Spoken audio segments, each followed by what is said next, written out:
Hello, MR10 আপনাকে স্বাগতম। আজকে আমি দেখাবো কিভাবে বাংলালিংক সিম থেকে আপনি এসএমএস কিনবেন একদম সহজভাবে। তাহলে চলুন ভিডিওতে চলে যাওয়া যাক। প্রথমে আপনি আপনার ফোনটা হাতে নেবেন, নেওয়ার পরে ডায়াল অপশনে যাবেন, সেখানে গিয়ে ডায়াল করবেন *121*2#। তারপরে আপনি যে বাংলালিংক সিমে এসএমএস কিনবেন সেখানে একটা কল দিয়ে নেবেন।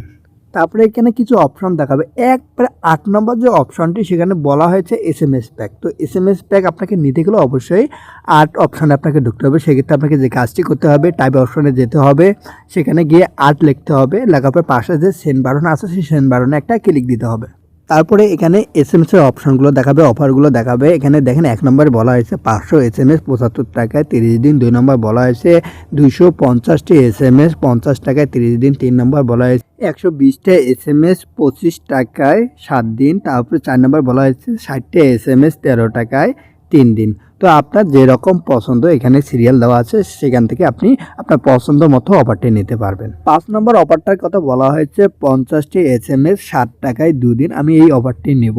এই অফারটি নেওয়ার ক্ষেত্রে আমাকে যে কাজটি করতে হবে, টাইপ অপশনে যেতে হবে, সেখানে গিয়ে 5 লিখে পাশে যে সেন্ড বাটন আছে সেই সেন্ড বাটনে একটা ক্লিক দিতে হবে। তারপরে কিছুক্ষণ সময় নেবে। সময় নেওয়ার পরে একটা ইন্টারফেস শো করবে। এখানে বলা হয়েছে এনি অপারেটর 50টি এসএমএস ফর টুডে অ্যাট 7 টাকা। তো আপনি যদি অফারটি নিতে চান তাহলে আপনাকে যে কাজটি করতে হবে, টাইপ অপশনে গিয়ে 1 লিখে পাশে যে সেন্ড বাটন আছে সেন্ড বাটনে একটা ক্লিক দিতে হবে। তারপরে একটু সময় নেবে। সময় নেওয়ার পরে আপনার অফারটি কনফার্ম হয়ে যাবে। দেখেন আমার ফোনে ব্যালেন্স না থাকার কারণে কিন্তু অফারটি আমাকে দেয়নি। তবে অবশ্যই মনে রাখবেন আপনার ফোনের জন্য ব্যালেন্স থাকে, আর ব্যালেন্স থাকলে সঙ্গে সঙ্গে আপনি অফারটি পেয়ে যাবেন। তো সঙ্গে থাকার জন্য ধন্যবাদ। দেখা হবে আবার নেক্সট ভিডিওতে।